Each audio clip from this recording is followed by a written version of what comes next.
दोस्तों ये कहानी है एक ऐसी मलका की जिसके नाम के साथ द ग्रेट यानी आज़म का लहका लगाया जाता था। ये वो मलका थी जिसने रूस को दुनिया के ताकतवर मुल्कों की सफ़ में ला खड़ा किया, जहां एक तरफ इसे अपनी दूरंदेशी और रोशन ख्याली की वजह से पहचाना जाता है, वहीं दूसरी तरफ इस मलका की ज़िंदगी के कुछ तारीक राज ऐसे भी हैं जो सदियों से इसकी बदनामी का बायस बने हुए हैं। दोस्तों ये राज इस मलका की ज़ाती ज़िंदगी और इसके मुआशकों के हवाले से हैं। आमतौर पर तारीख बादशाहों और राजाओं की अयाशियों, कसीर बीवियों और लातादाद महबूबाओं की तफसीलात से भरी पड़ी है, लेकिन ये वो मलका है जिसका तर्ज ज़िंदगी किसी अयाश बादशाह से कम ना था और इसके आशिकों की फहरिस्त भी किसी बादशाह की महबूबाओं जितनी ही लंबी थी। और हैरत अंगेज़ तौर पर इसके आशिकों की एक तवील फहरिस्त में सिर्फ इंसान ही नहीं बल्कि कई जानवर भी शामिल थे।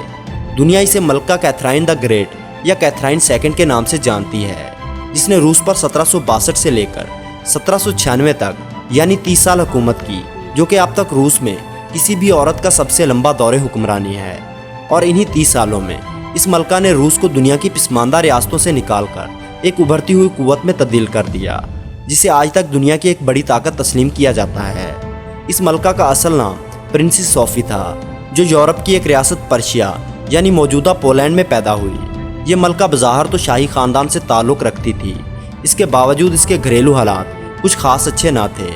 खुशकिस्मती से सोफी नामी इस लड़की की शादी रूस के नए हुक्मरान पीटर स्वयं से तय हो गई, जो अव्वल दर्जे का शराबी और दिमागी तौर पर बीमार शख्स था।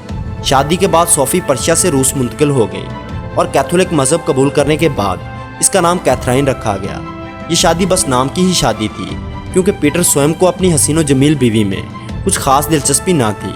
वो एक अजीबो गरीब जहनीत का हामिल शख्स था, जिसने बादशाह बनते ही अपनी आवाम का जीना हराम कर दिया था।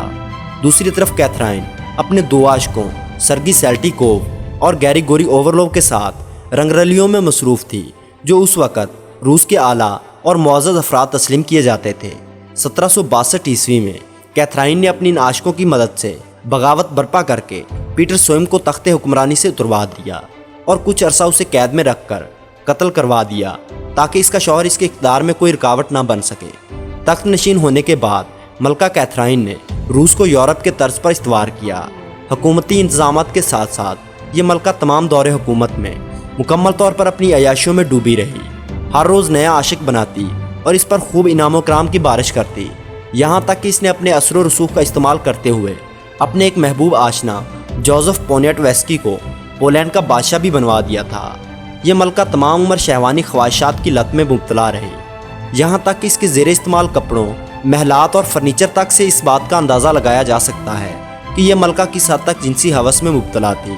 हर दिन उसके नए आशिक पुराने आशिकों की जगह ले लेते।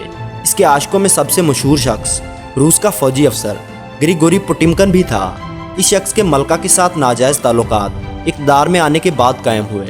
ये मलका कैथराइन के इतने बातमात साथियों में शामिल हो गया, यहाँ तक कि आइंदा मलका किस शख्स के साथ हम बिस्तरी करेगी ये तय करना भी ग्रिगोरी पुटिमकन के ज़िम्मे था। इसके अलावा मलका कैथराइन की एक ख़ास कनीज़ प्रेस्कोविया ब्रूस, जिसे कैथराइन का दायां हाथ भी समझा जाता था, सिर्फ इस काम के लिए मुकर्रर थी कि किसी भी इंसान को मलका के पास ले जाने से पहले उसके साथ हम बिस्तरी करना होती। ये मुख्तलिफ तरीक़ों से नौजवानों की जाँच पड़ताल किया करती। अगर इसे वो नौजवान मलका की शहवानी ख्वाहिशात पूरा करने के काबिल लगता तो इसे मलका के पास भेज देती। इसे तारीख में लेडी इन वेटिंग के नाम से भी याद किया जाता है। कुछ अरसा बाद प्रेस्कोविया ब्रूस मलका कैथराइन के ख़ास आशिक के साथ बदफेली करते हुए पकड़ी गई, तो इसे और उस आशिक को सज़ा के तौर पर जिला वतन कर दिया गया और इसकी जगह एना प्रोटासोवा ने ले ली। अयाशियों और बदफेलियों का ये दौर कैथराइन द ग्रेट की मौत तक यूं ही जारी रहा। अपनी उम्र के आखिरी सालों में अपनी उम्र से 40 साल कम उम्र लड़कों के साथ हम बिस्तरी करना इस मलका का महबूब मशगला था। इस मलका की ऐशो-इशरत की दास्तानें सिर्फ मर्दों तक ही महदूद नहीं थीं, बल्कि मुख्तलिफ जानवरों खुसूसन घोड़ों के साथ भी इस मलका का ख़ास रिश्ता जोड़ा जाता है। कैथराइन की मौत के हवाले से एक रवायत यह है कि इसकी मौत 1796 ईस्वी में 67 साल की उम्र में एक घोड़े के साथ बदफेली करते हुए वाक़या हुई। कहते हैं कि यह मलका घोड़े के साथ बदफेली में मसरूफ़ थी कि एक जंजीर जिससे घोड़ा बंधा हुआ था अचानक टूटकर घोड़े समेत इस पर गिर पड़ी और मलका कैथराइन मौके पर ही दम तोड़ गई। कुछ मौरखीन इस बात को तस्लीम करते हैं, जबकि कुछ का मानना है कि मलका कैथराइन की मौत दिमाग की शरेआन फट जाने की वजह से हुई थी।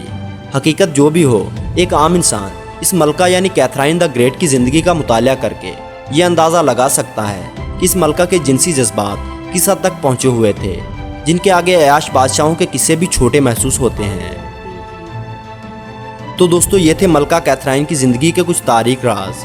اگر آپ کو لگے کہ یہ ایک من گھڑت اور خود سے بنائی گئی کہانی ہے تو کمنٹ سیکشن میں لنک موجود ہے، آپ اس لنک پر جا کر مکمل تفصیل دیکھ سکتے ہیں۔ ویڈیو پسند آنے کی صورت میں لائک اور دوستوں کے ساتھ شیئر کرنا نہ بھولیں، اور ایسی ہی انٹرسٹنگ ویڈیوز دیکھنے کے لیے ہمارے چینل کو سبسکرائب کرتے ہوئے ساتھ موجود بیل آئیکن کو دبا دیں۔